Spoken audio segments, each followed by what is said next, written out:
тетя Маша рассказывала за вирусы, за гриппы. На меня тоже, знаете, такой непонятный вирус, какая-то инфекция. С понедельника просыпаюсь, а у меня настолько губу раздуло, ну, мне просто стыдно было даже куда-то на улицу, даже пойти за хлебом. Вот, настолько, как бы, знаете, а для женщины, ну, как это важно, что лицо, чтобы было в порядке. Ну, я просила во вторник, когда была молитва, попросила помолиться, чтобы за меня помолились. На следующий день стала наспухать. Ну, я, конечно же, сама молилась обязательно. Возлагала там руку на себя и говорила, там, разрушала всякие вирусы, всякую инфекцию во мне. И это надо делать. Вот, знаете, ну и, конечно же, с молитвой также и герпивиром там мазала.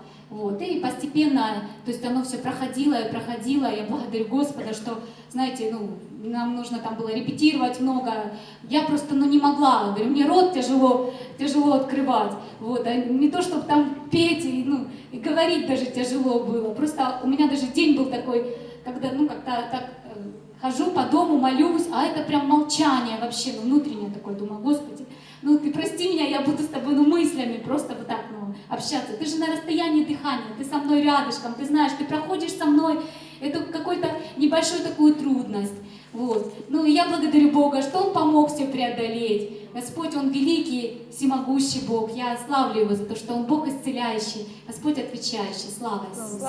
Аминь.